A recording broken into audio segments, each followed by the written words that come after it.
sorak-sorai tepuk tangan yang terbaik bagi Tuhan kita saudara. Shalom. Saya ucapkan shalom.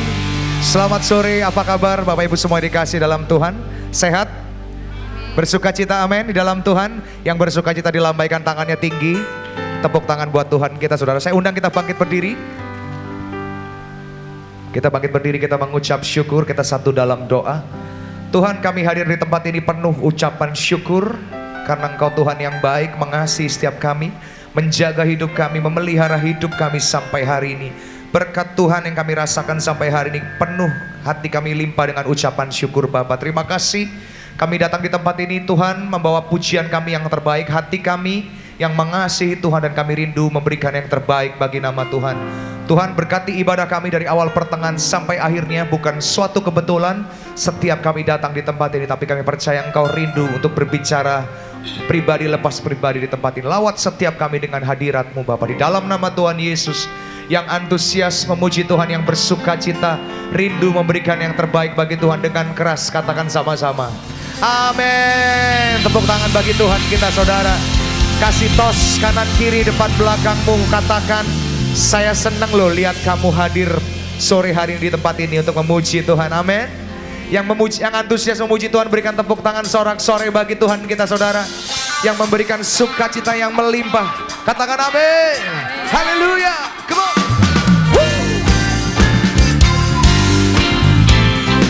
Kami bersuka karena-Mu Tuhan. Terima kasih Bapa.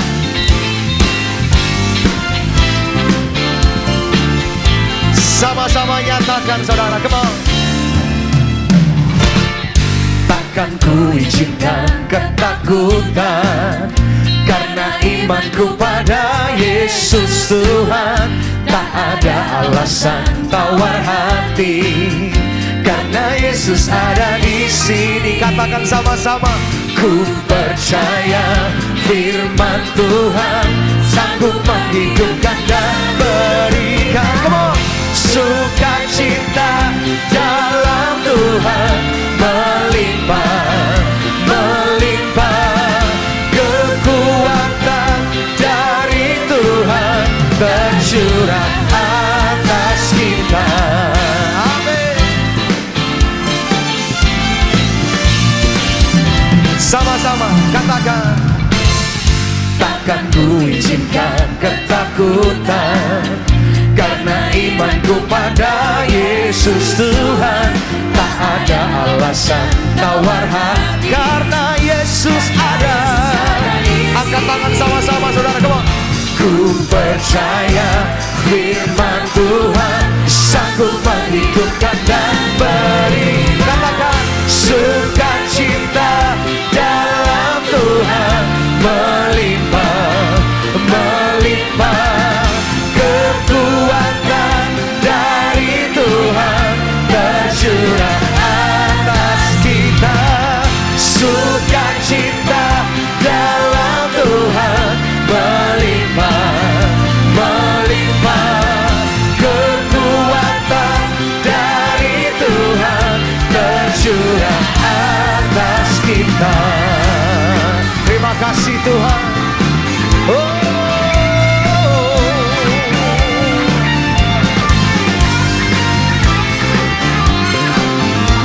Kami percaya dengan janji dan kesetiaan-Mu, katakan sama-sama.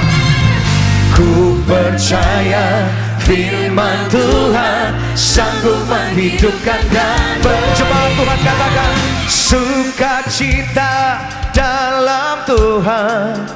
Sambil dilambaikan tanganmu yang bersukacita, come on church.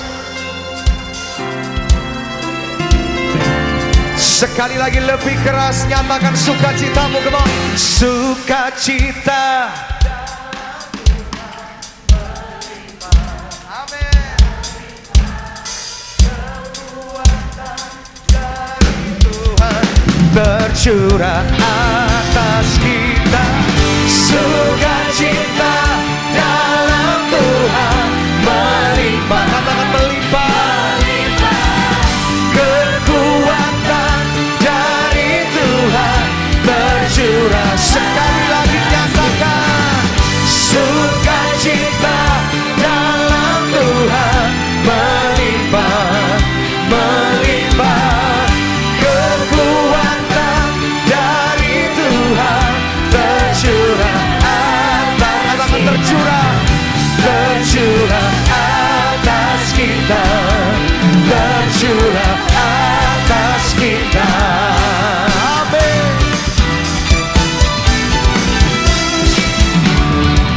sukacita, berikan sorak-sorai tepuk tangan bagi nama Tuhan, saudara.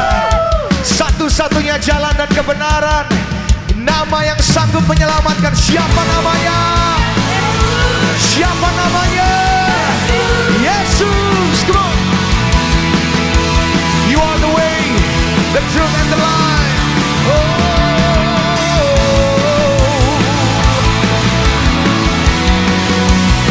Terima kasih Tuhan. Katakan sama-sama. I lay my life down at your feet. You're the only one I need. I turn to you and you are always there. In trouble time it's you I see. In trouble time it's you I see. I put you first, that's all I need. I humble all to you, all to you. Nyatakan sama-sama, come on. One way, Jesus, you're the only one that I believe for. One way, Jesus, you're the only one that I believe for. One way, Jesus, you're the only one that I believe for. One way, Jesus, you're the only one that I believe for. Yeah. Engkau Tuhan yang ada dalam setiap musim kehidupan kami. Oh, you are always, always there. Katakan saudara. You are always, always there. Every how and everywhere. Your grace abounds so deeply within me. You will never ever change. You will never ever change. Yesterday, today, the same. Forever till forever means no end. Come on, church. One way, Jesus, you're the only one that I believe for. One way, Jesus, you're the only one that I Nyatakan sama-sama. And one way, Jesus, you're the only one that I believe for. One way, Jesus, you're the only one that I believe for. You are the way, the truth, and the life. We live by faith and not by sight. For you, we live in all for. Nyatakan dengan keras, dengan iman katakan. You are the way, the truth, and the life. We live by faith and not by sight. For you, we live in all for. You are the way, the truth and the life.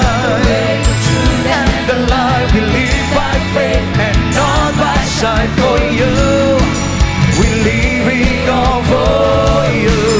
You are the way, you are the way, the truth, and the life. We live by faith and not by sight. For you, we live in all for you.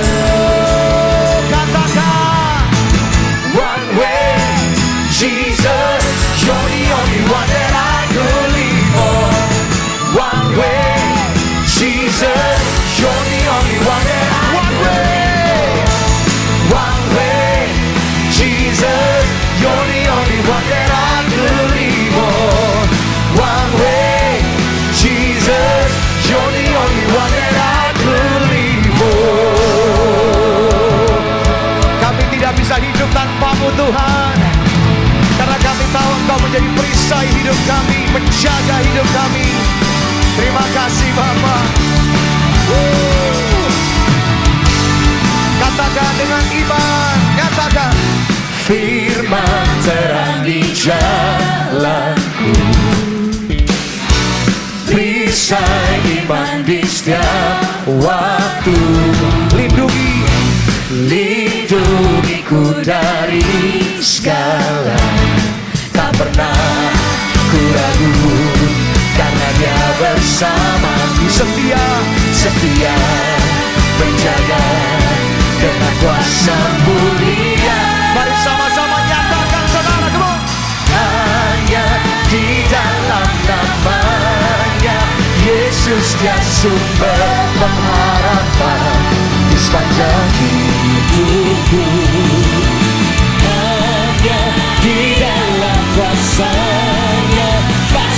tersedia kemenangan bagiku selama-lamanya.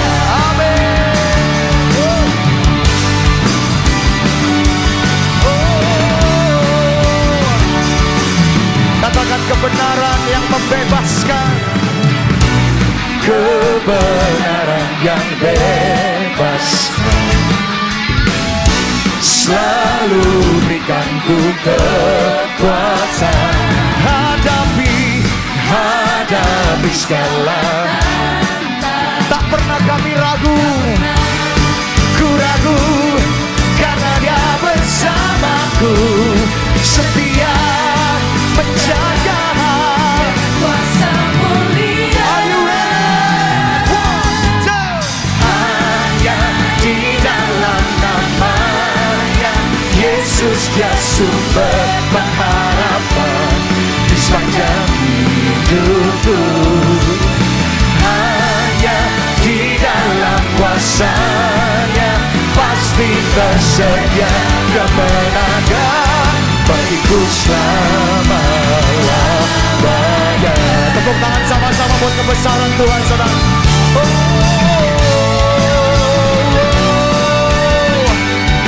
Katakan sama-sama, hanya di dalam nama Yesus. Dalam nama-Nya ada pengharapan, dalam kuasa-Nya kemenangan. Dalam nama Yesus, Dalam nama-Nya ada pengharapan, dalam kuasa-Nya kemenangan. hanya di dalam nama-Nya. Katakan saudara, Dia sumber pengharapan. Kau sumber pengharapan kami. Katakan, Hanya di dalam kuasa pasti tersedia. pasti tersedia kemenangan bagiku selama. Sekali lagi biar jemaat Tuhan saja. Hanya di dalam nama-Nya Yesus ya sumber pengharapan. Oh, hanya di dalam kuasa-Nya kemenangan bagiku selama-lamanya. Hanya di dalam nama-Nya Yesus Dia sumber pengharapan di sepanjang hidupku. Hanya di dalam kuasa-Nya pasti tersedia kemenangan bagiku selama. Katakan sama-sama, dalam nama-Nya Ada pengharapan, dalam kuasa-Nya kemenangan. yang beroleh kemenangan berikan sorak-sorai. Tepuk tangan bagi Tuhan kita, saudara. Haleluya. Sekali lagi berikan sorak-sorai yang paling meriah buat Dia, saudara. Kau layak untuk terima pujian kami, Tuhan. Terima kasih, Bapa. Silakan duduk, Bapak Ibu semua yang dikasihi dalam Tuhan. Bapak, kami datang, kami lapar haus akan hadirat-Mu, Tuhan. Kami mau tinggal dalam hadirat-Mu, Tuhan. Semakin hari semakin mengenal isi hati-Mu, Tuhan. Tuhan, kami datang di tempat ini bukan untuk mencari berkat-Mu, bukan untuk mencuci dosa kami, Tuhan. Karena kami tahu Engkau sudah menyucikan hidup kami, menyucikan dosa kami, Bapa. Tapi kami datang di tempat ini karena kami mengasihi Engkau, karena Engkau terlebih dulu mengasihi setiap kami, Bapa. Terima kasih, Tuhan. Sekalipun masalah masih ada sampai hari ini, sekalipun gunung itu belum berpindah, tetap kami mau iring Yesus sampai kapanpun juga. Berikan tepuk tangan sorak-sorai bagi Tuhan kita, saudara.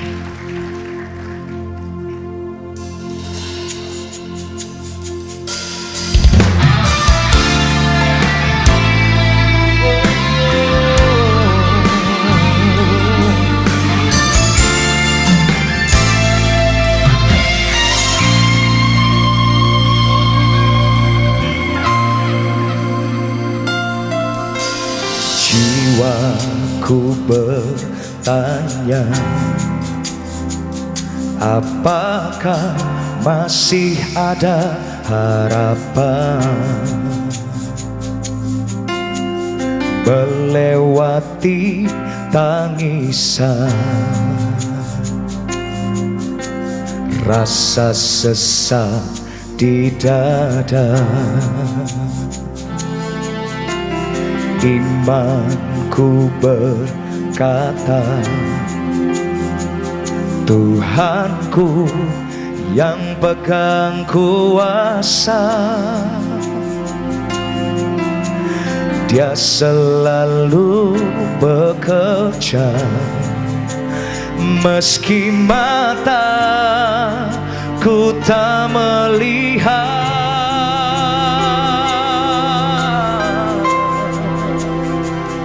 Walaupun gunung itu tak berpindah, tetap percaya Kau yang punya kuasa. Sekalipun ku dalam lembah gelap, tak mengapa asal Kau di sampingku.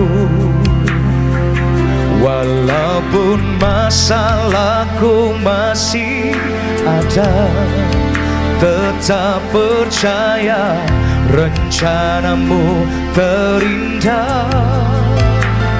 Pribadimu takkan pernah berubah.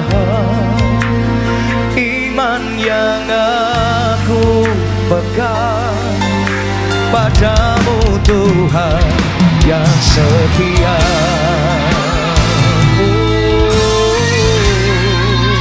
Mari sama-sama katakan, jiwaku bertanya, masih ada harapan. Apakah masih ada harapan?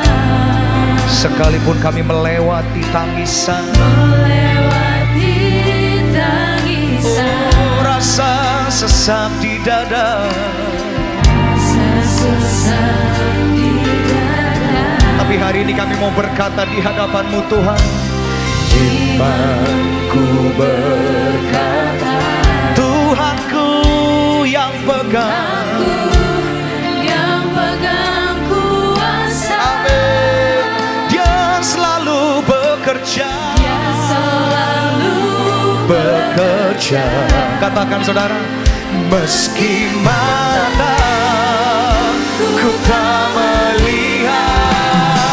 Katakan, walaupun gunung itu tak berpindah, tetap percaya Kau yang punya kuasa.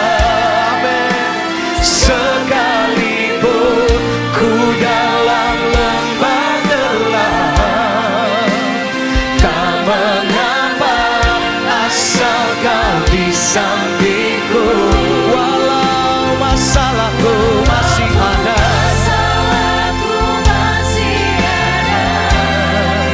tetap percaya rencanamu terindah.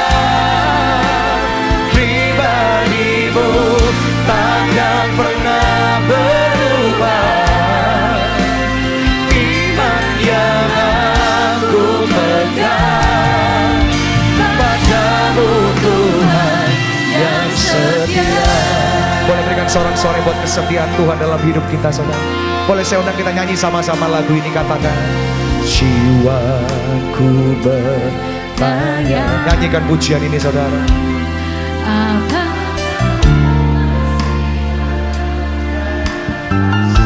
Selalu ada harapan bersama Tuhan.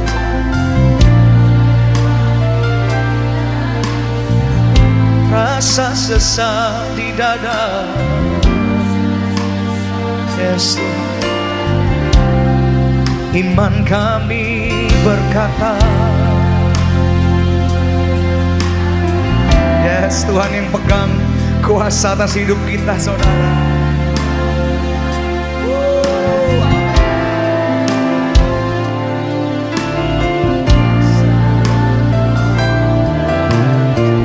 Meski mataku tak melihat,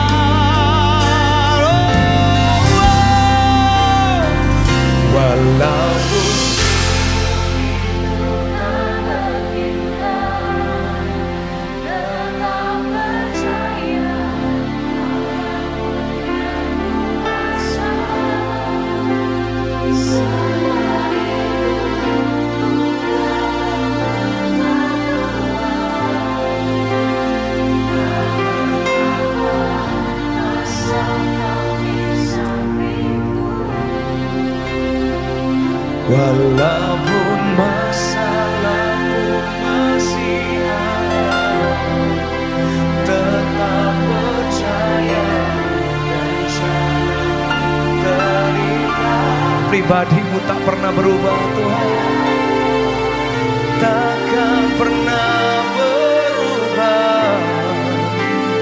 Iman yang aku pegang padamu Tuhan yang setia. Angkat suaramu lebih lagi saudara. Oh, walaupun gunung itu tak berpindah, tetap percaya. Dia tidak tertidur saudara, dia dengar setiap cerita doamu. Ku dalam lembah gelap, tak mengapa asal kau di sampingku. Walaupun masalahku masih ada, tetap percaya rencanamu terindah. Pribadimu takkan pernah berubah. Iman yang aku pegang padamu Tuhan yang setia. Saudara, kita bangkit berdiri, mari sembah Dia saudara. Naikkan ucapan syukurmu, terima kasih Tuhan. Kau selalu ada dalam setiap musim kehidupan kami, menyertai setiap langkah kami Tuhan. Oh, tak pernah kau tinggalkan kami, tak pernah kau biarkan kami jatuh sampai tergeletak. Oh, kau setia menjaga kami Tuhan.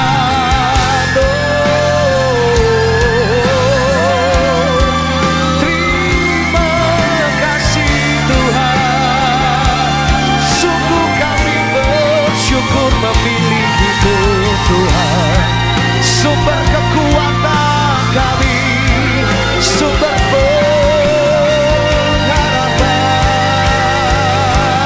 Oh, walaupun gunung itu tak berpindah, katakan saudara.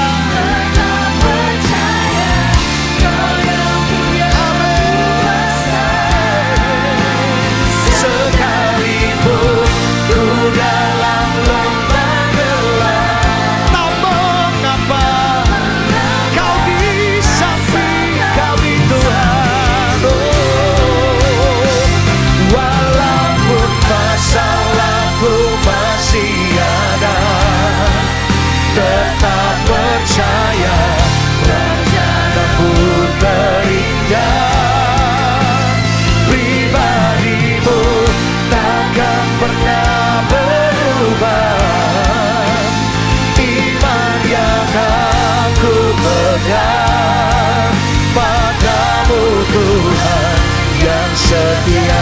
Sambil mengangkat tangan tinggi di hadapan Tuhan saudara, tanda kau percaya. Walaupun gunung itu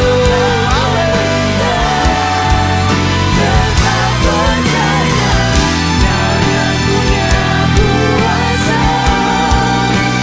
Sekalipun ku dalam lembah gelap, tak mengapa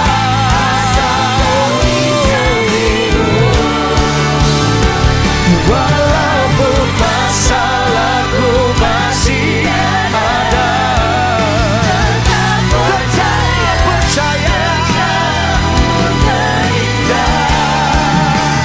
pribadimu takkan pernah berubah. Iman yang aku pegang padamu Tuhan yang setia.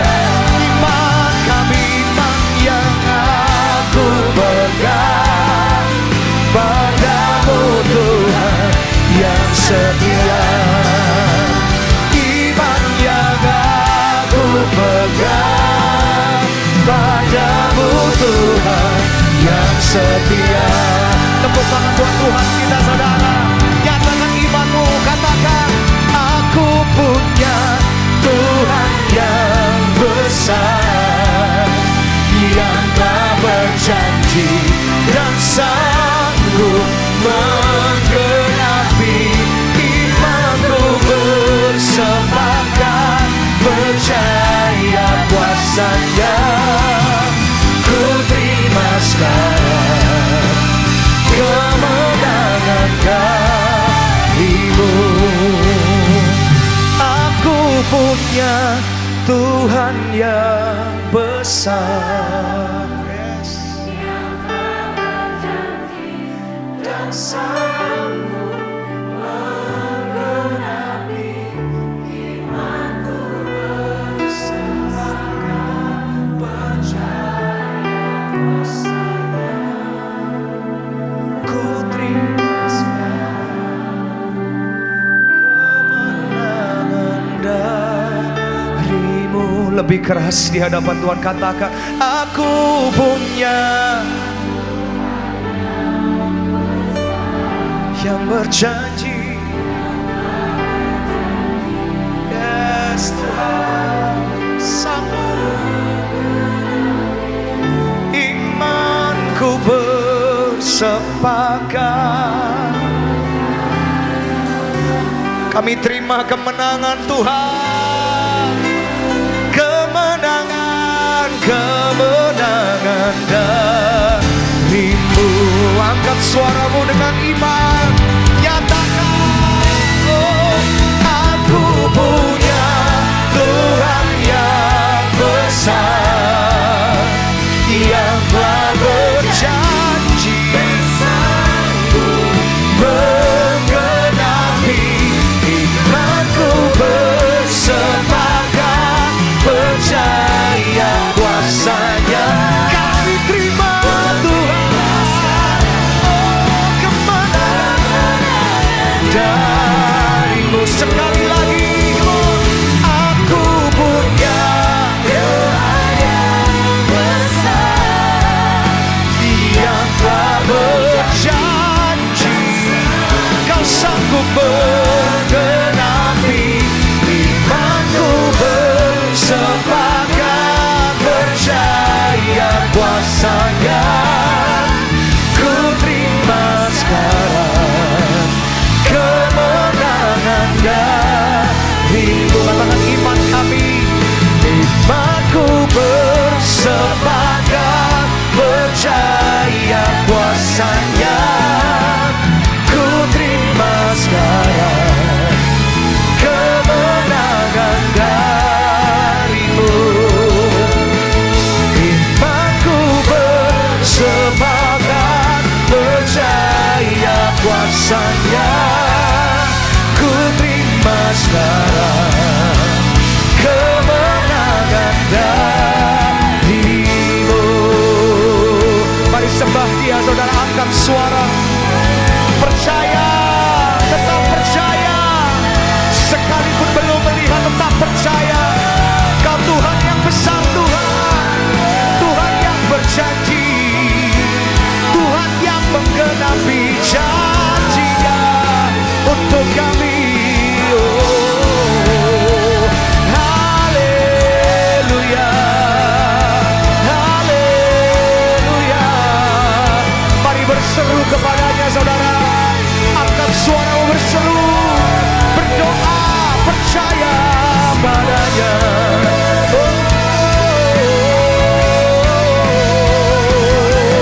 Kau Tuhan kami yang mendengar doa kami, yang mendengar seruan kami.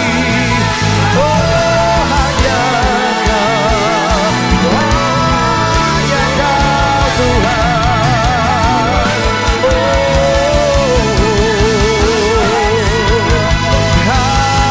Haleluya,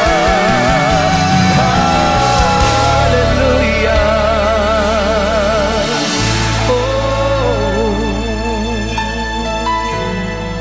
Jiwaku bersuka karenamu,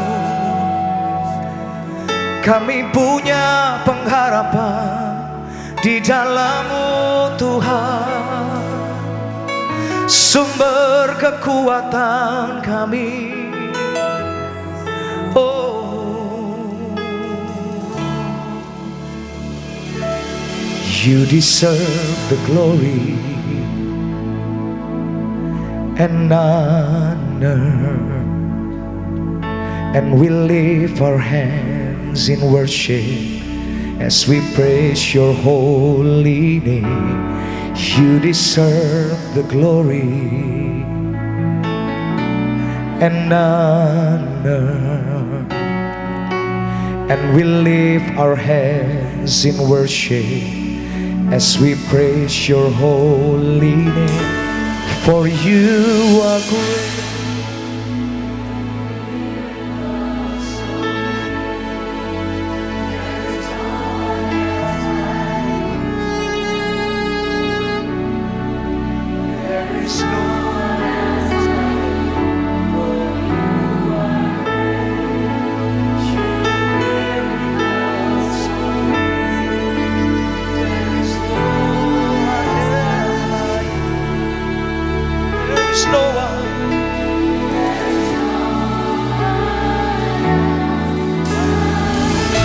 Kasih pengagungan buat Dia, saudara. Tepuk tangan bagi nama.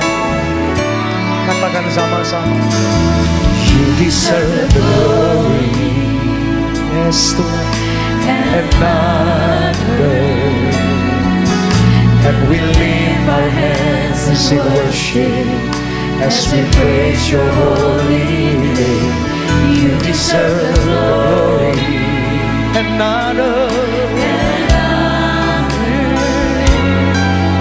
and we lift our hands in worship as we praise Your holy. Lift up your voice. You are great. You do miracles so great. There is no one else like You. There is no one else like You. For You are great. You do miracles so great. There is no one else like You. There is no one else like You.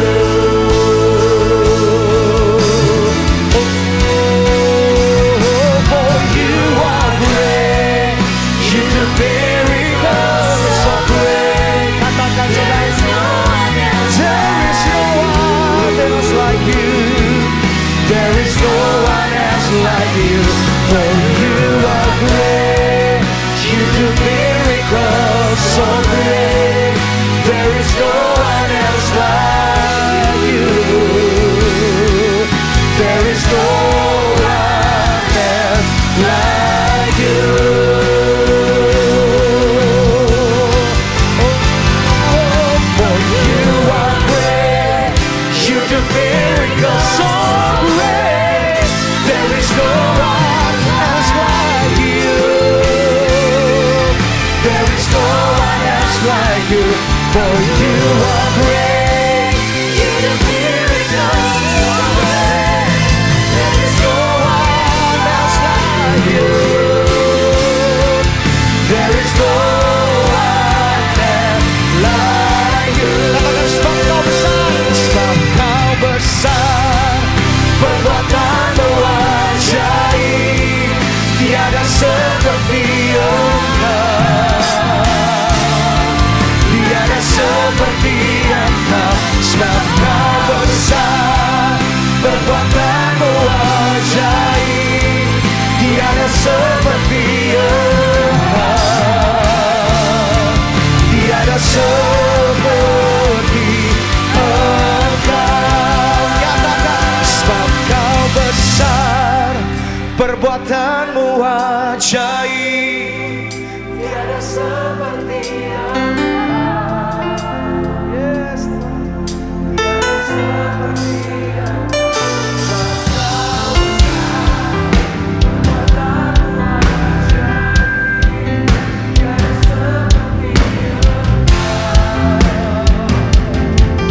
tiada seperti Engkau.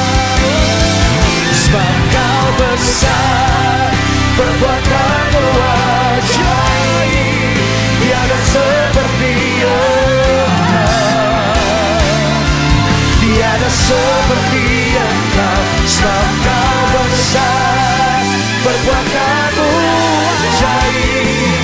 Tiada seperti Engkau. Katakan sama-sama, tiada seperti Engkau, tiada seperti Engkau, tiada seperti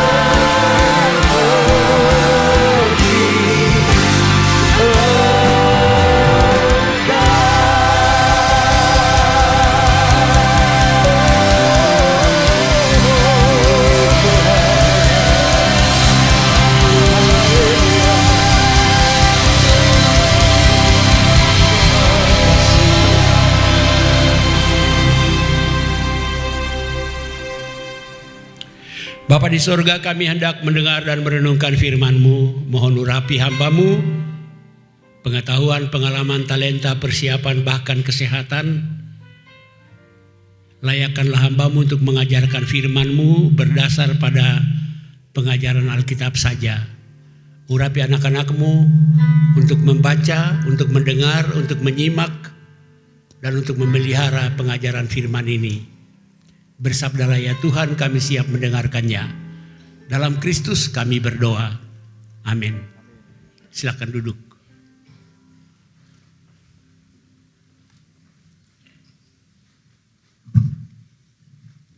Shalom. Selamat sore. Apa kabar? Sore. Mari kita buka surat Roma pasal 8. Roma 8 ayat 31 sampai 39. Roma 8 ayat 31 sampai 39. Kita membacanya bergantian, ayat demi ayat. Saudara baca ya, saya baca ayat 31, saudara bersama-sama baca ayat 32 gantian, sesuai dengan yang tertera di layar. Saya baca dari Alkitab saya, Alkitab Terjemahan Baru edisi 2. Sebab itu apa yang akan kita katakan tentang semuanya itu? Jika Allah di pihak kita, siapakah yang akan melawan kita?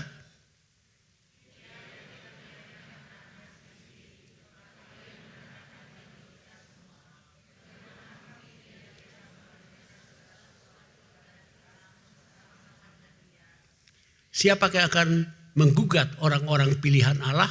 Allah yang membenarkan mereka. Siapakah yang akan menghukum mereka?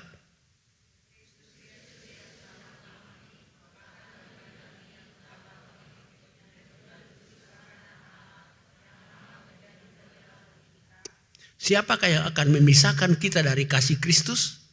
Penindasan atau kesengsaraan? Atau penganiayaan? Atau kelaparan? Atau ketelanjangan? Atau bahaya, atau pedang?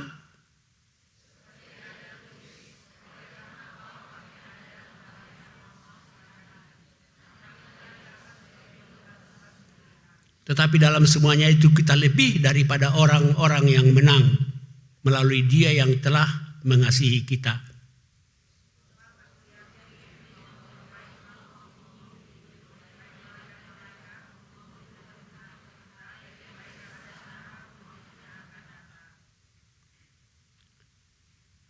Baik yang di atas maupun yang di bawah, atau suatu makhluk lain, tidak akan dapat memisahkan kita dari kasih Allah yang ada dalam Kristus Yesus, Tuhan kita.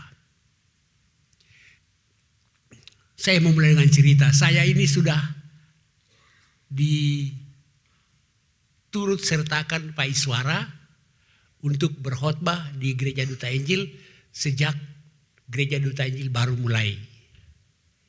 Waktu itu masih kurang lebih 20 orang. Jadi Anda hitung saja, dari 20 orang dan cuma satu kali kebaktian, sekarang sudah berapa puluh orang, puluh ya. Berapa ratus orang, ribuan orang dengan jumlah kebaktian beberapa kali. Kenapa saya cerita gitu? Karena saya khotbah terus di Duta Injil. Dan rahasianya apa? Stok khotbahku habis.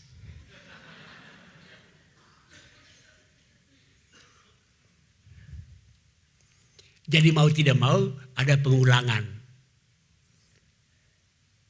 Pengulangan ini bukan karena saya malas, bukan. Memang sih. Tapi kan ada beberapa pertimbangan. Ada khotbah-khotbah yang waktu saya khotbah masih belum sebanyak orang ini. Jadi pasti teks yang saya khotbahkan belum tentu semua orang yang sudah dengar. Kedua, mungkin ada yang sudah dengar tapi lupa. Alasan ketiga adalah supaya saya sendiri tidak lupa. Begitu juga bacaan kita tadi. Roma 8 ayat 31 sampai 39. Nah, dalam bacaan kita tadi, Rasul Paulus membuat daftar situasi. Situasi-situasi yang buruk. Dengan pertanyaan, apakah situasi yang buruk itu adalah tanda bahwa Allah tidak mengasihi kita lagi? Dia membuat sejumlah daftar keadaan yang buruk. Mari kita lihat itu pada ayat yang ke-35. Siapakah yang akan memisahkan kita dari kasih Kristus? Penindasan, atau kesengsaraan, atau penganiayaan, atau kelaparan, atau ketelanjangan, atau bahaya, atau pedang? Itulah situasi-situasi yang buruk. Lalu Paulus bertanya, apakah situasi yang buruk itu memisahkan kita dari kasih Kristus? Bahkan dalam daftar kedua, dia mendaftarkan kuasa-kuasa. Mari kita baca itu pada ayat yang ke-38 dan 39. Sebab aku yakin bahwa baik maut maupun hidup, baik malaikat-malaikat maupun pemerintah-pemerintah, baik yang ada sekarang maupun yang akan datang, atau kuasa-kuasa, baik yang di atas maupun yang di bawah, ataupun suatu makhluk lain, tidak akan dapat memisahkan kita dari kasih Allah yang ada dalam Kristus. Jadi daftar pertama adalah daftar kesulitan-kesulitan. Daftar keadaan-keadaan yang buruk. Penindasan, kesengsaraan, penganiayaan, kelaparan, ketelanjangan. Itu situasi yang buruk. Apakah itu pertanda bahwa Allah tidak mengasihi kita lagi? Daftar kedua adalah kuasa-kuasa, baik maut maupun hidup, malaikat-malaikat, kuasa di atas, kuasa di bawah. Apakah kuasa-kuasa itu dapat memisahkan kita dari kasih Allah dalam Kristus? Paulus bilang, tidak. Saya merefleksikannya begini. Ya.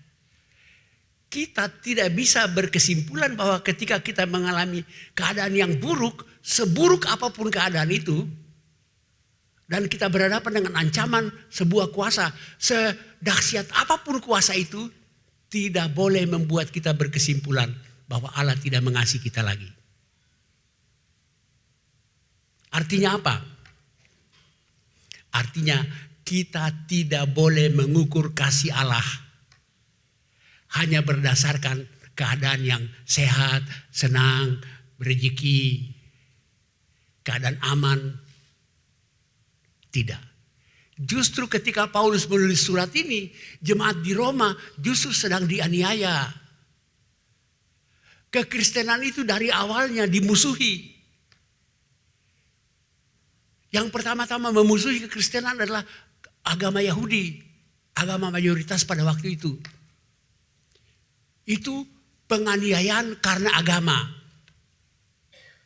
Kemudian ketika kekristenan mulai menyebar ke seluruh kerajaan Roma, maka penganiayaan itu lalu bersifat politis. Kalau tadi dianiaya oleh agama, sekarang dianiaya oleh penguasa, pemerintah. Tahu nggak, kaisar yang pertama menganiaya orang Kristen siapa namanya? Kaisar Roma, Nero. Nero itu karena mau membangun kota Roma jadi baru, dia bakar kota Roma, dia tuduh orang Kristen. Dan sejak saat itu orang Kristen menjadi sumber target penganiayaan. Nero kejam, bukan hanya dalam sejarah gereja, dalam sejarah umum juga terkenal dia kejam. Begitu kejamnya Nero, sehingga saya rasa tidak ada orang Kristen yang baik kasih nama anaknya Nero. Anjing ada.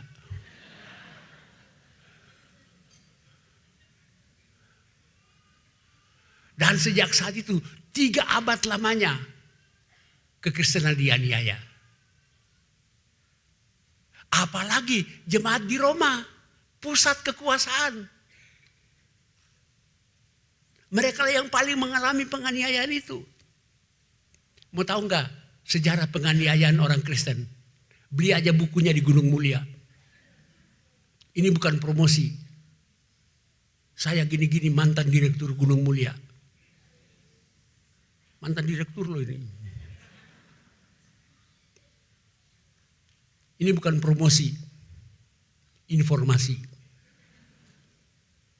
Buku penganiayaan orang Kristen itu judulnya cukup menarik.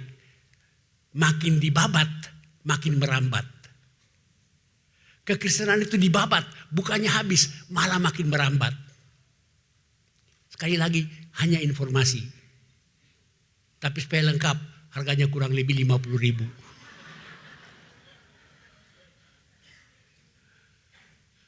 Tapi mungkin gak terbit lagi buku itu. Cari aja di Google atau di mana. Saya pernah berkhotbah di sebuah gereja di Kebayoran Baru, GKI. Saya menyebut buku itu. Saya khotbah hari Minggu. Hari Senin ada bapak-bapak penasaran. Dia pergi ke Gunung Mulia, buku itu habis. Dia ke Immanuel, habis. Dia telepon ke rumah saya nggak ada. Saya pulang ke rumah saya, anak saya bilang begini, papa, tadi ada om telepon, mau pinjam buku papa. Saya tanya, buku apa? Anak saya yang bercatatan, ini pak, semakin merambat, semakin dibabat gitu.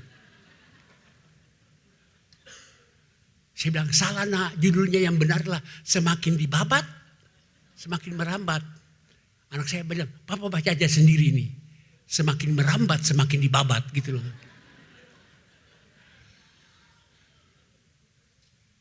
Saya bilang, daripada kita berdua berdebat, kita gabung aja dua judul ini kan. Kekristenan itu makin dibabat, makin merambat. Tapi makin merambat, makin dibabat juga. Dan itulah dinamika kekristenan. Tahu kenapa komunisme muncul di Eropa? Karena kekristenan aman-aman saja. Tapi ketika kekristenan dianiaya, justru disitulah bertumbuh dia.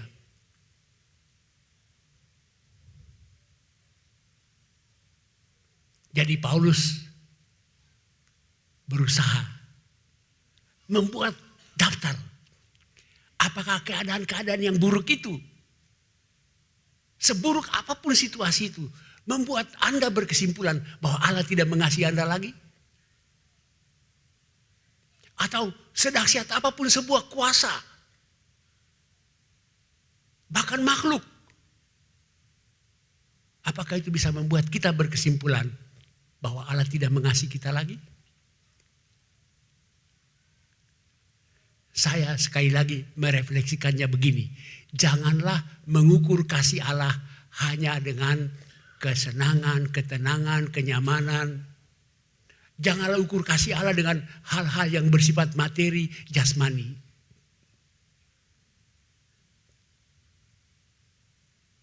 Kenapa? Apakah kesulitan-kesulitan itu kuasa-kuasa itu dapat membuat kita berkesimpulan bahwa Allah tidak mengasihi kita lagi? Paulus jawab, tidak. Kenapa Paulus bilang tidak? Dia bilang begini, karena Allah ada di pihak kita. Ayat berapa itu? Cari di situ, jangan lihat saya aja gitu. Jika Allah di pihak kita, siapakah yang akan melawan kita? Ayat yang ke-31. Daripada tunggu jawaban lama-lama, saya jawab sendiri. Paulus bilang, jika Allah di pihak kita, siapapun yang bisa melawan kita? Jika Allah di pihak kita, Nero yang kejam pun tidak bisa memusnahkan kita. Jika Allah di pihak kita, situasi seburuk apapun, kuasa sedahsyat apapun, tidak bisa memisahkan kita dari kasih Allah. Karena Allah berpihak kepada kita. Keberpihakan Allah itu Paulus gambarkan dalam bacaan ini dengan dua gambaran. Yang pertama, ayat 32. Dia bilang begini, Ia yang tidak menyayangkan anaknya sendiri, tapi yang menyerahkannya bagi kita semua. Bagaimana mungkin Ia tidak mengaruniakan kepada segala sesuatu kepada kita bersama dengan Dia? Maksudnya begini, yang paling disayang anaknya sendiri dikasih buat kita. Mengapa Dia tidak kasih yang lain-lain? Saya punya ilustrasi begini. Saya punya anak sakit. Biaya operasinya mahal. Saya jual rumah saya.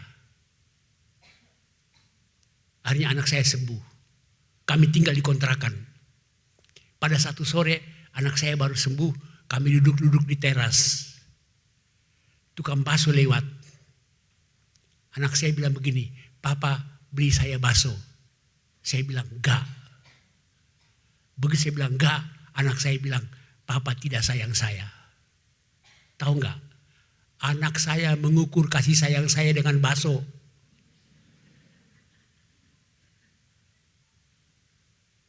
Padahal ukurannya apa? Rumah kan? Yang paling mahal aja gue jual. Pakai gue lagi kan gitu.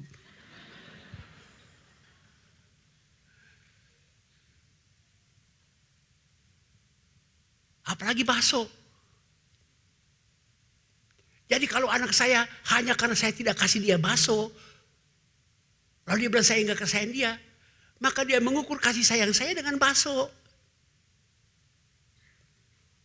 Jadi jangan ukur kasih Tuhan dengan kesehatan, rezeki, pekerjaan. Kalau Anda ukur kasih Tuhan dengan itu, kasihan. Karena begitu besar kasih Allah akan dunia ini, sehingga mengaruniakan tempe, tahu, bayam, kol. Enggak. Kasih Allah itu ukurannya apa? Anaknya. Jadi sekali lagi, jangan ukur kasih Allah dengan hal-hal seperti itu. Seolah-olah karena Allah mengasihi saya, maka saya sehat. Karena Allah mengasihi saya, maka saya bisa punya rumah, punya pekerjaan, dan seterusnya.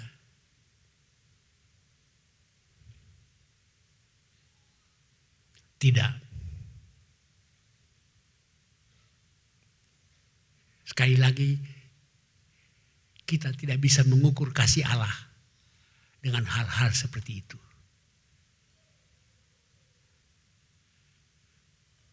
Ukuran kasih Allah ialah anaknya. Yang paling mahal, yang paling berharga, dikasih. Dikorbankan. Ngapain dia nggak kasih yang lain? Itu keberpihakan Allah. Gambaran kedua mengenai keberpihakan Allah itu, Paulus pakai gambaran dari dunia pengadilan. peradilan. Mari kita baca ayat 33. Siapakah yang akan menggugat orang-orang pilihan Allah? Allah yang membenarkan mereka. Siapakah yang akan menghukum mereka? Kristus Yesus yang telah mati, bahkan yang telah dibangkitkan, duduk di sebelah kanan Allah, ya, dan memohon untuk kita. TB1 yang malah menjadi pembela bagi kita. Di dunia pengadilan ada dua pihak. Satu, penggugat atau penuntut, jaksa. Pihak kedua adalah hakim yang memvonis. Kita terdakwa. Lalu Paulus bilang begini, siapa yang menggugat kita? Siapa yang menggugat terdakwa itu? Jaksa bukan? Bahkan dikatakan jaksa mengatakan terdakwa benar. Allah yang membenarkan, kan? Jadi pendakwa, penggugat justru mengatakan terdakwa benar. Lalu yang mesti memvonis hakim. Hakim malah menjadi pembela bagi terdakwa. Pengadilan model apaan itu? Paulus menggambarkan keberpihakan Allah seperti itu. Ya. Jaksa berpihak pada terdakwa, hakim menjadi pembela terdakwa. Itu dua gambaran keberpihakan Allah.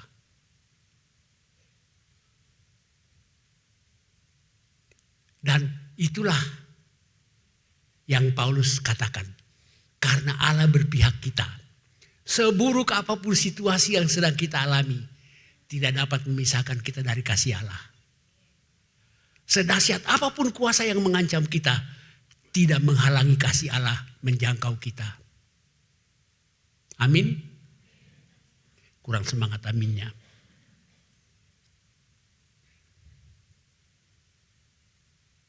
Jadi sekali lagi, sekalipun kita beriman atau tidak beriman, kita tidak bebas dari kesulitan.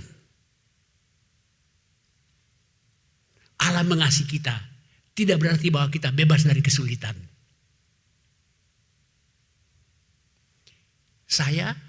Kami tinggal di Cipinang Jaya. Kurang lebih 1 kilometer di belakang penjara, ya. Saya tinggal di situ. Di belakang, bukan di dalam, ya.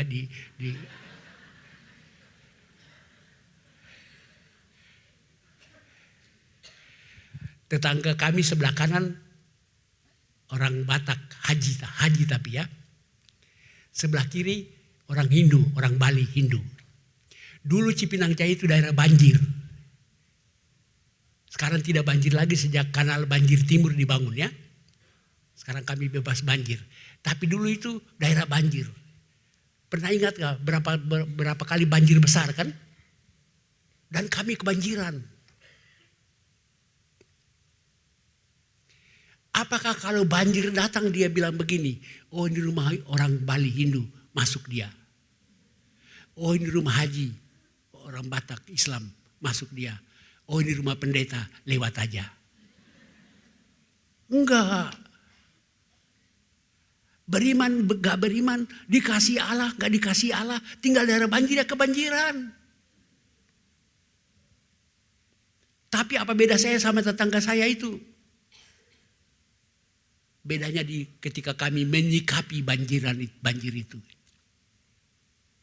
Tetangga saya itu karena tidak mempunyai kasih Allah, maka banjirnya baru 2 cm, ngomelnya udah 2 meter. Saya tidak, karena saya yakin Allah mengasihi saya, maka walaupun banjirnya sudah 2 meter, saya tekun berenang di banjir itu.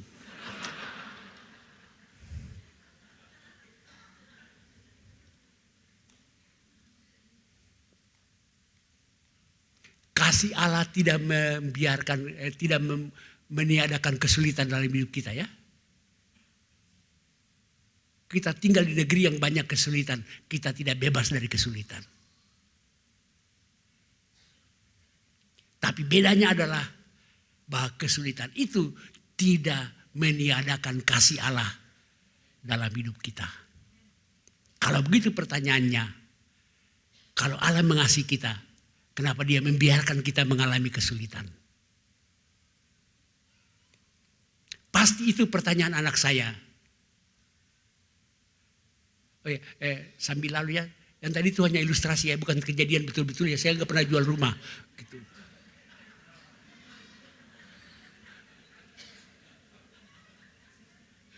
Itu hanya ilustrasi.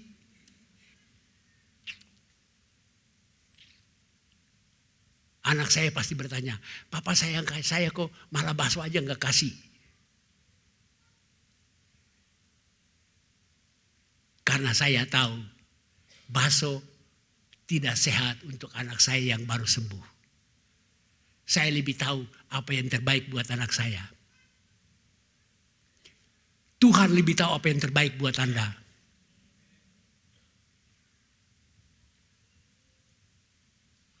Karena itu, sekali lagi, Paulus mengatakan, tidak ada satu situasi, seburuk apapun situasi itu. Dan tidak ada sebuah kuasa, atau seorang makhluk, sebuah makhluk. Makhluk itu buah apa orang sih? Tidak ada makhluk apapun yang dapat memisahkan kita dari kasih Allah. Hasilnya apa? Atau dampaknya apa? Dampaknya adalah kita menjadi lebih dari pemenang. Ayat berapa itu? Ayo cari di situ, jangan lihat saya aja. Ayo. Kita lebih dari pemenang. Ayat berapa?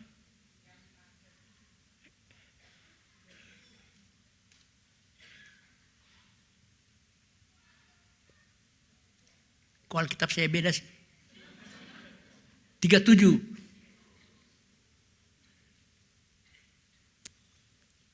Tetapi dalam semuanya itu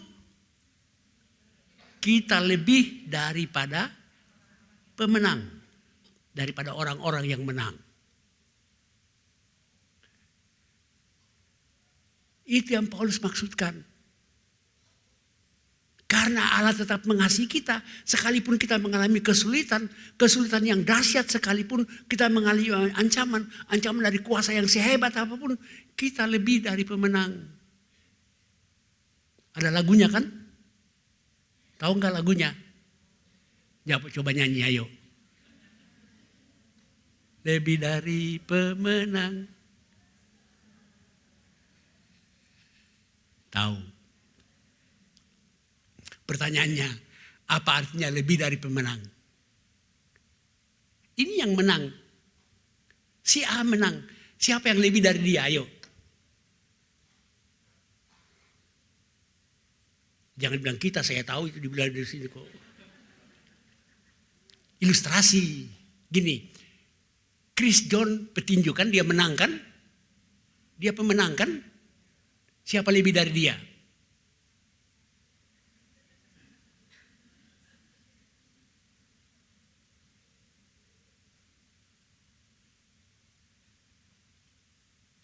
Susah kan? Perhatikan kalimat berikutnya. Makanya jangan cuma lebih dari pemenang. Lupa ada kalimat penutupnya. Kalimat berikutnya bilang apa? Melalui dia atau oleh dia yang mengasihi kita. Yang menang bukan kita. Yang menang Kristus. Karena Kristus mengasihi kita, dia yang mengalahkan maut. Dia yang mengalahkan dosa dan penderitaan. Lalu dia bilang, kita lebih dari pemenang. Saya tanya lagi, Chris John menang. Siapa yang lebih dari Chris John? Istrinya. Istrinya lah yang menikmati kemenangan itu. Honornya kan? Ya, itu ilustrasinya. Bahasa Yunani untuk lebih dari pemenang itu hypernikemon. Hyper ya. Hypernikemon. Nike itu dewa juara, dewanya para juara. Dalam mitologi Romawi, Nike itu dewanya para juara. Makanya ada sepatu mereknya Nike. Ya Anda baca Nike, saya baca Nike.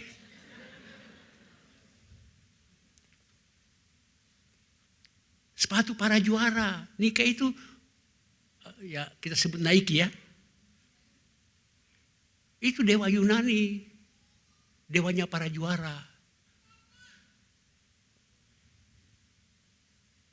Hyper Nikemon. Yang menang Kristus, kita tinggal enjoy. Kita tinggal menikmati kemenangan Kristus itu. Yang mengalahkan iblis, yang mengalahkan dosa itu Kristus. Kita tinggal menjalaninya.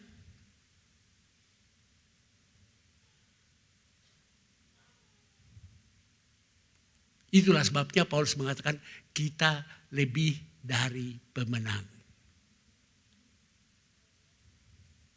Karena apa? Karena Dia, Kristus, yang mengasihi kita.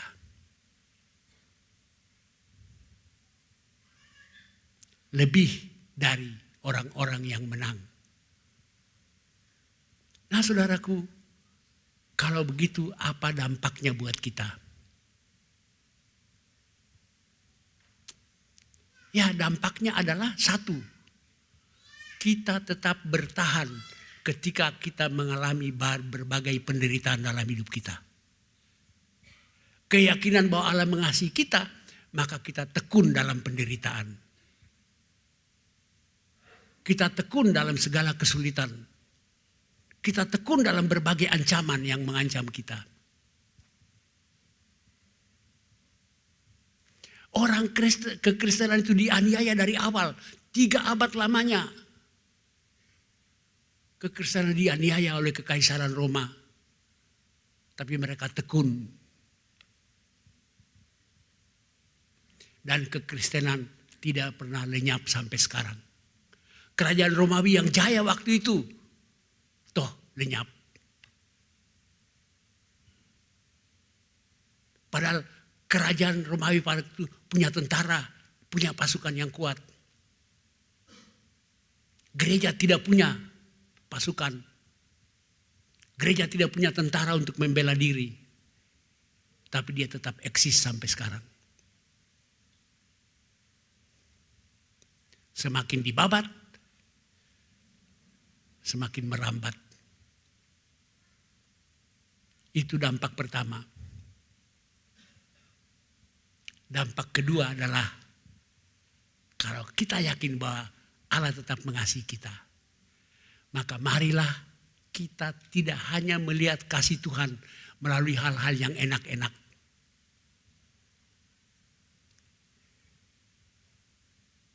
Kita juga melihat kasih Tuhan di balik hal-hal yang pahit-pahit. Hal-hal yang menurut kita buruk, tapi di situ ada niat baik Tuhan. Saya mau cerita. Mau dengar gak?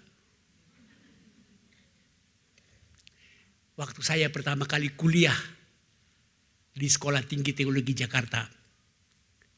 Masuk asrama. Ini baru datang dari Ambon loh. Masih tampang Maluku banget. Kami masuk asrama. Saya dikasih satu kamar dengan teman mahasiswa orang Jawa. Malam pertama kami baru masuk kamar malam itu. Baru malam pertama tidur. Jam 10 lampu padam. Dipadamkan. Kami belum boleh, gak bisa langsung tidur. Ngobrol dalam kegelapan. Teman Jawa itu kan ranjangannya bersebelahan gini. Teman Jawa itu tiba-tiba bilang begini. Hei Rap, aku mau ngomong dikit. Saya tanya apa? Tampang lu serem banget. Katanya gitu loh.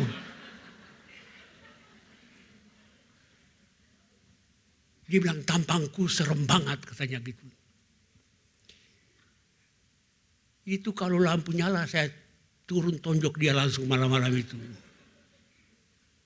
Tapi saya nggak berani karena malam dan kedua saya kan masih udik banget kan gitu. Habis dia ngomong begitu, dia tidur nyenyak. Saya nggak bisa tidur. Saya dalam hati kesel terus. Akhirnya apa? Dia bangun pagi duluan. Saya kaget bangun, dia udah di kelas. Saya ingat apa yang dia katakan tadi malam. Saya berkaca. Memang serem kok.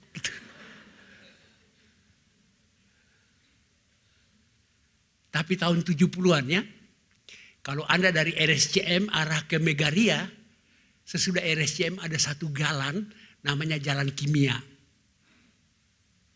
Dulu di situ pangkalan becak dan di situ banyak sekali tukang todong, tukang palak. Dan mahasiswa teologi yang lewat di situ jam 10 pasti ditodong atau dipalak. Pada satu pagi waktu kami lagi sarapan, ada yang cerita gini, tadi malam si A dipalak di Jalan Kimia. Saya tanya jam berapa? Mereka bilang jam 10. Dalam hati saya lewat jam 11 kok gak dipalak? Baru saya sadar, itu gara-gara tampang saya yang seram itu. Mungkin baru dia mau palak, dia udah ketakutan duluan ya gitu. Atau bisa dia pikir, ini teman seprofesi. Gitu. Jadi saya bersyukur walaupun tampang saya serem, saya bebas dari palak. Selama bertahun-tahun saya di Jakarta, belum pernah saya kecopetan.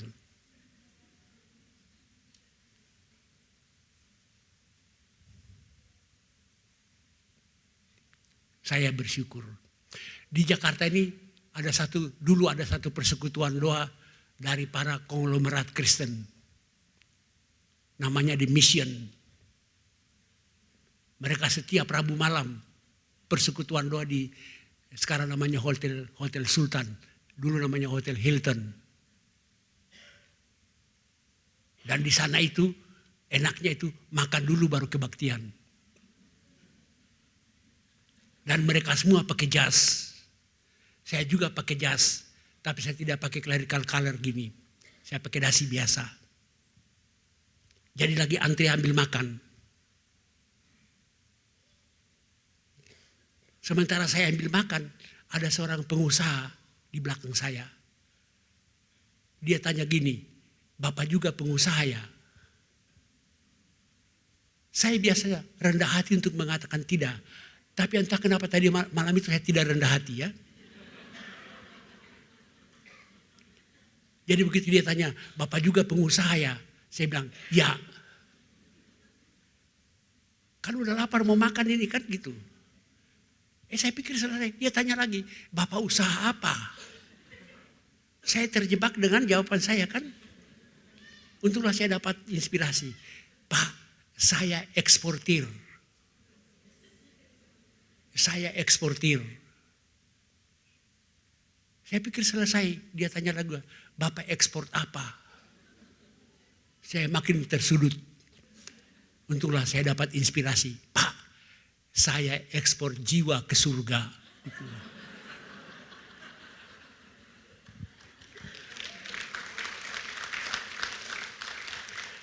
Langsung dia tepuk badan. Dari tadi bilang pendeta kayak kan gitu.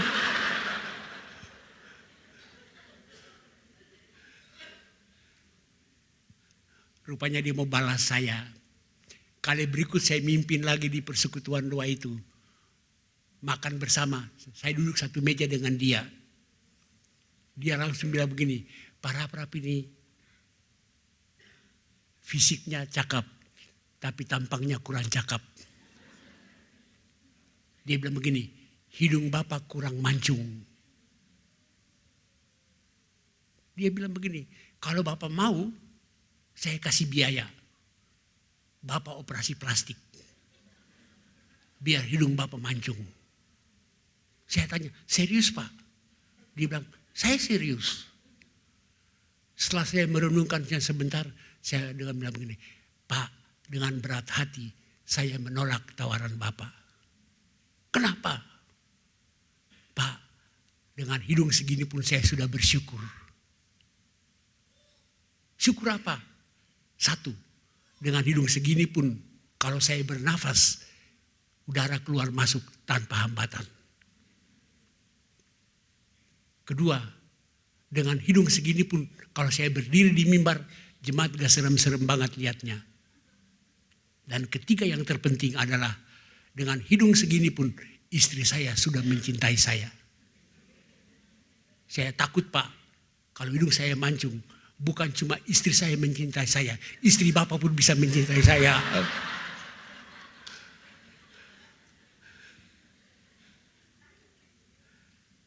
Banyak kali kita tidak berdamai dengan wajah kita ya. Padahal itu ciptaan Tuhan. Tuhan bikin kita begitu. Pasti ada maksud baik Tuhan. Terus saya ini cerita sambungannya. Saya bilang begini, Pak, waktu itu saya punya mobil Kijang Rover tua ya. Saya bilang, Pak, daripada Bapak kasih biaya untuk saya operasi plastik, mendingan Bapak kasih biaya itu saya beli mobil baru.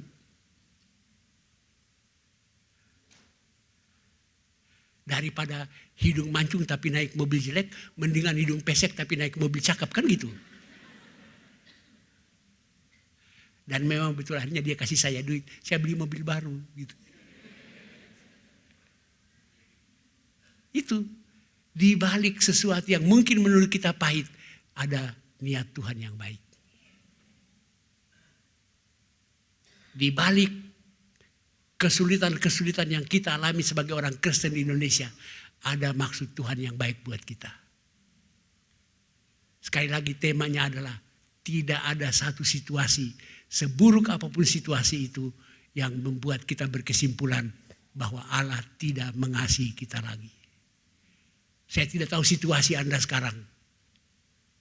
Tapi seburuk apapun situasi yang saudara alami, jangan lupa Allah tidak pernah berhenti mengasihi Anda.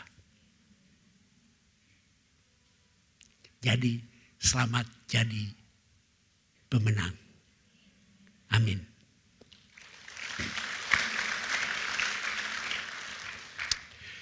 Bapa di sorga, kami bersyukur untuk pengajaran firman ini. Semoga kami sungguh-sungguh menjadi pemenang. Bukan karena kekuatan kami, melainkan karena kasih Allah yang menang atas segala musuh kami, yang membuat kami menikmati kemenangan itu dalam Kristus. Karena kasih Allah yang tidak dapat dipisahkan dari kami. Dalam Kristus kami berdoa. Amin.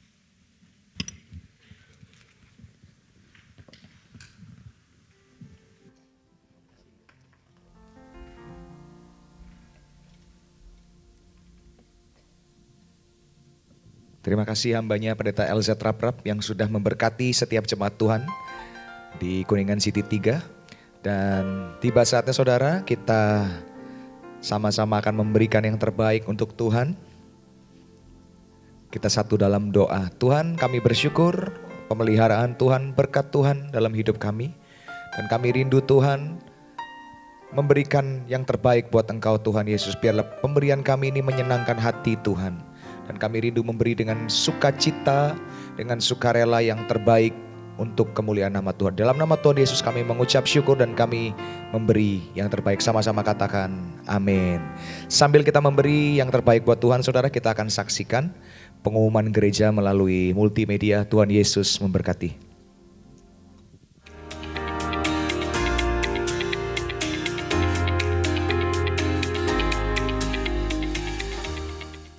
Jemaat yang dikasihi Tuhan, kami informasikan untuk sementara ibadah tengah minggu khususnya ibadah doa dan puasa, ibadah komisi wanita, ibadah worship night serta ibadah karyawan dan profesional diteduhkan dan akan mulai kembali pada hari Rabu tanggal 8 April 2026. Dan khusus untuk ibadah doa dan puasa akan dimulai kembali pada hari Selasa tanggal 31 Maret 2026. Untuk jemaat yang membutuhkan pelayanan doa, konseling, kedukaan, dan lain-lain, jemaat dapat menghubungi sekretariat kami dengan nomor telepon yang tertera di layar atau dapat scan kode QR untuk melakukan pendaftaran lewat aplikasi WhatsApp. Semua informasi yang telah diberikan dapat dilihat di Instagram Gereja Duta Injil. Terima kasih, Tuhan Yesus memberkati.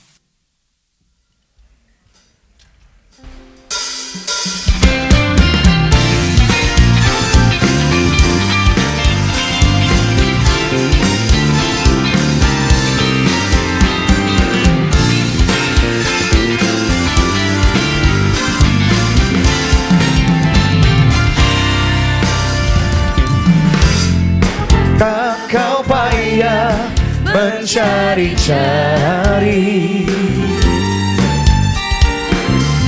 Apakah kau payah berkeliling?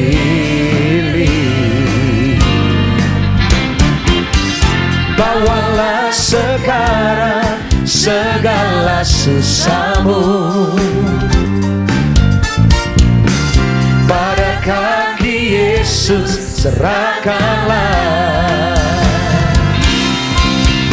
Serahkanlah, serahkanlah, oh, serahkan pada Yesus segala beban yang meniti hidupmu. Serahkanlah, serahkanlah, oh, serahkan pada Yesus. Dia akan ganti segala duka menjadi suka. Amin. Katakan, tak pernah dia janji, tak pernah dia janji hari kan panas. Tak pernah dia janji pasti akan hujan. Tapi dia berjanji, memberi kekuatan. Bila taufan ganas melandamu, angkat suara, nyatakan, come on. Serahkanlah, serahkanlah, oh, serahkan pada Yesus segala beban yang meniti hidupmu.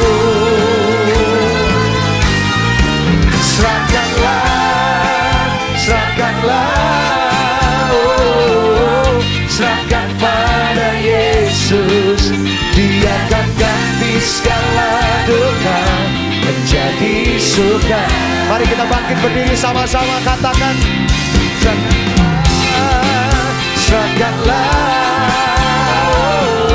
serahkan pada Yesus segala beban yang meniti hidupmu. Serahkanlah, serahkanlah, oh, serahkan pada Yesus. Dia akan ganti segala duka menjadi suka. Dia akan gantikan, dia akan ganti segala duka menjadi suka. Dia akan ganti segala duka menjadi suka. Yeah.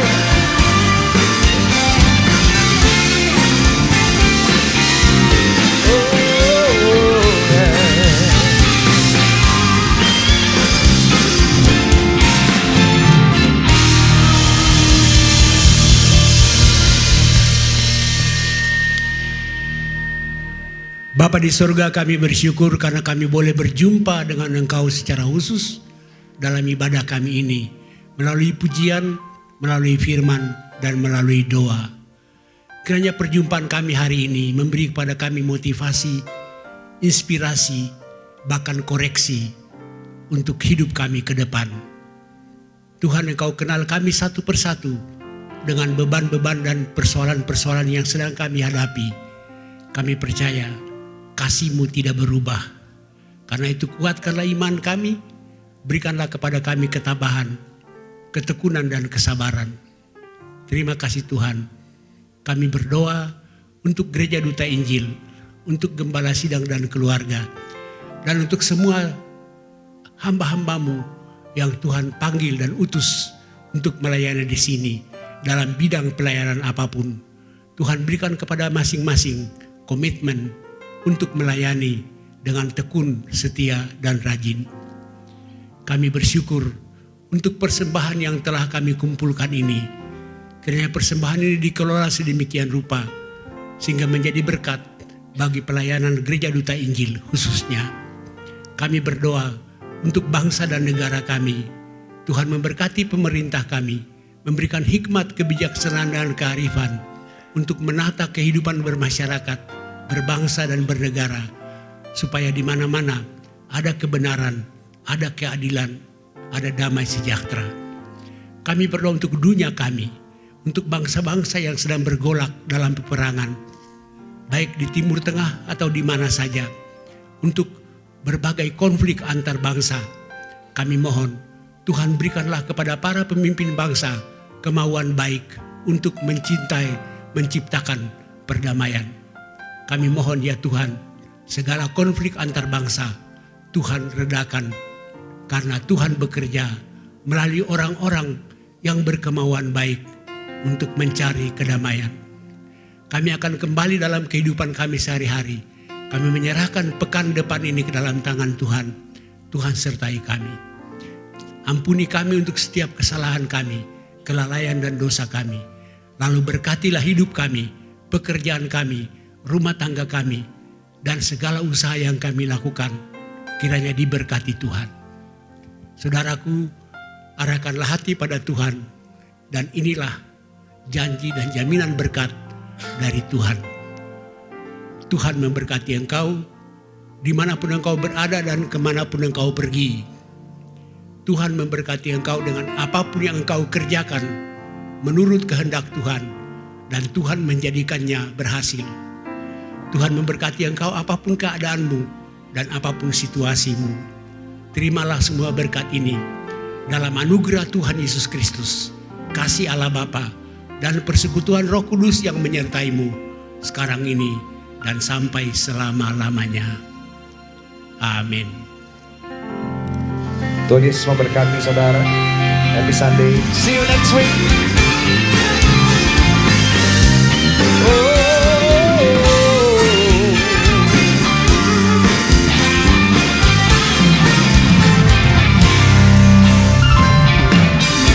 Apakah kau payah mencari-cari? Apakah kau payah berkeliling? Bawalah sekarang segala susahmu pada kaki Yesus, serahkan